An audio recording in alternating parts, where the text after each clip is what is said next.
नमस्कार दोस्तों, ये है निफ्टी का 50 मिनट का चार्ट। उसमें मैंने अगले वीडियो में बताया था, वीकली एक्सपायरी के वीडियो में, कि अगर ये लेवल पे ये होल्ड करती है निफ्टी तो रिवर्सल हो सकती है। बट ये जो स्ट्रॉन्ग सपोर्ट मैंने बोला था, उसके नीचे ये गैप डाउन ओपन हुई, तो ये जो स्ट्रॉन्ग सपोर्ट का काम कर रहा था वही लेवल स्ट्रॉन्ग रेजिस्टेंट का काम करेगा।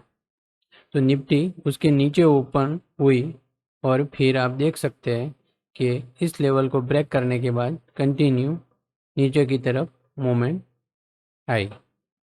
दूसरा कि उसमें निफ्टी गैप डाउन ओपन हुई थी, इधर थोड़ी सी कंसोलेशन हुई थी, उसके बाद दूसरे दिन ओपन हुई तो वो गैप डाउन हुई, इसके कारण ये नीचे की तरफ मूवमेंट आई। अगर इधर ये डायरेक्ट इधर ही ओपन होती तो फिर ये इसी तरह अप मोमेंट थोड़ी देर के फिर नीचे आती तो नीचे की तरफ मूवमेंट आती है।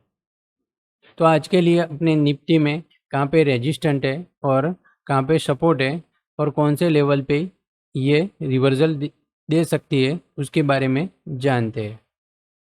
निफ्टी का चार्ट देखते ही ये पता चलता है कि ये सपोर्ट इस लेवल पे है और सेकंड सपोर्ट इस लेवल के आसपास है। ये अप निकलती है तो ये लेवल रेजिस्टेंट का काम कर सकता है, और अगर उसके नीचे गैप डाउन ओपन होती है तो ये लेवल रेजिस्टेंट का काम करेगा। समझो कि निफ्टी गैप डाउन ओपन होती है इस लेवल के आसपास, तो आप इधर थोड़ी कंसोलेशन होने दीजिए और जिस तरफ ये ब्रेक होती है उस तरफ आप उसकी मोमेंट देख सकते हैं। अगर ये कंसोलेशन होके अब ब्रेक कर दिए तो इतने तक आ सकती, और नीचे की तरफ अगर ब्रेक करती है तो ये लेवल आ। दूसरा आके निफ्टी ने 5 DMA और 10 DMA दोनों ब्रेक कर दिया है। DMA पे अगर सपोर्ट देखा जाए तो वो है 20 DMA और वो है 19,686, और 50 DMA अगर सपोर्ट देखा जाए तो वो है 19,620 पे। अभी अपनी देख लेते हैं निफ्टी के लेवल। निफ्टी का की पॉइंट होगा 19,767, उसके नीचे रहती है और फिर ये 19,700 को ब्रेक कर देती या उसके नीचे ही ओपन होती है गैप डाउन, तो फिर लेवल आ सकते हैं नीचे की तरफ 19,666, उसके बाद आ सकता है 19,603, और उसके बाद टारगेट आ सकता है 19,503। अगर ये उसके ऊपर निकल दिए या इधर ओपन होती है और उसको ब्रेक नहीं करती है, फिर उस उससे सपोर्ट लेके उसको ब्रेक करके ऊपर निकल दिए तो फिर टारगेट आ सकता है ऊपर 19,781, और उसके बाद 19,819, और उसके बाद आ सकता है 19,881, और उसको ब्रेक करने के बाद टारगेट आ सकता है 19,955। समझो कि गैप अप ओपन होती है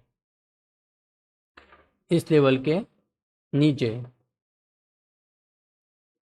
तो ये उसको ब्रेक करने के बाद इस टारगेट तक आ सकती है। अगर ये गैप अब उस लेवल के आसपास होती है और उसको ब्रेक नहीं करती है तो फिर ये टारगेट आ सकता है। अगर उसको ब्रेक करके नीचे आती है, इधर से सपोर्ट लेके फिर अप जाती है, तो भी ये टारगेट आ सकता है। निफ्टी की रेंज की बात की जाए तो वो होगी 19,564, ये नीचे की रेंज है, और ऊपर की रेंज की बात की जाए तो 19,935। ये डे रेंज भी हो सकती है और वीकली रेंज भी हो सकती है। निफ्टी का एनालिसिस अभी अपने देख लेते हैं बैंक निफ्टी। यह बैंक निफ्टी का 50 मिनट का चार्ट। मैंने अगले वीडियो में ये जो लेवल बताए थे उसके आसपास ओपन हुई, ये गैप डाउन ओपन हुई थी, पर इधर ये कंसोलेशन हुई।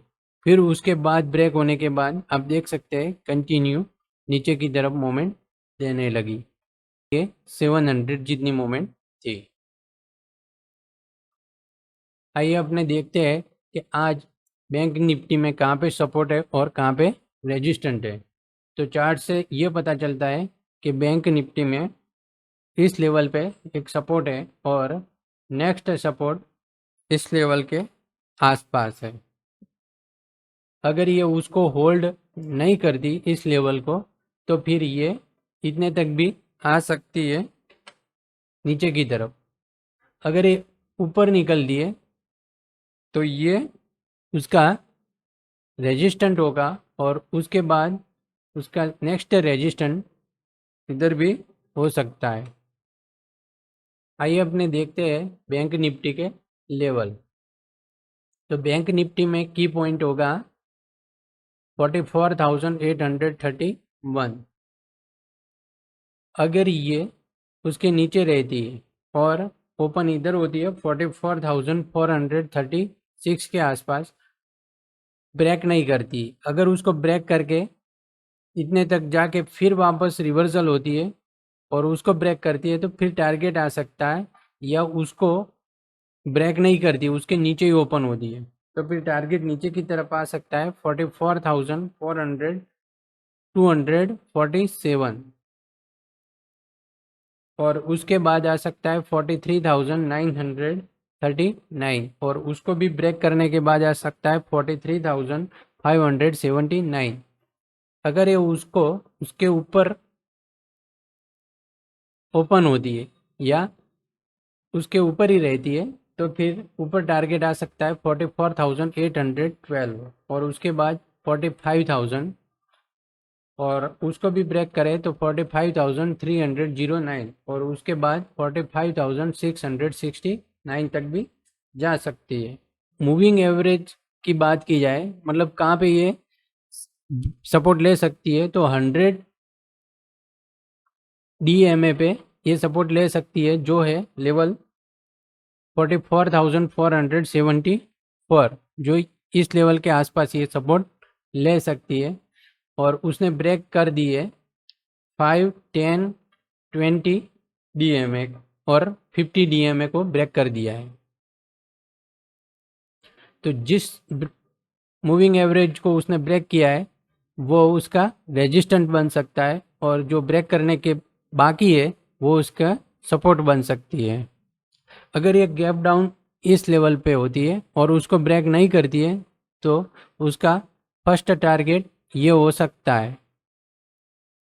अगर ये उसके नीचे ही ओपन होती है और उसको ब्रेक नहीं करती है तो फिर ये टारगेट आ सकता है। अगर एक गैप अप ओपन होती है इस लेवल के आसपास और उसके नीचे ही ओपन होती है तो फिर उसके बाद ये ब्रेक करने के बाद टारगेट ये आ सकता है और उसके ऊपर ओपन होती है और अप निकलती है तो ये टारगेट भी आ सकते हैं।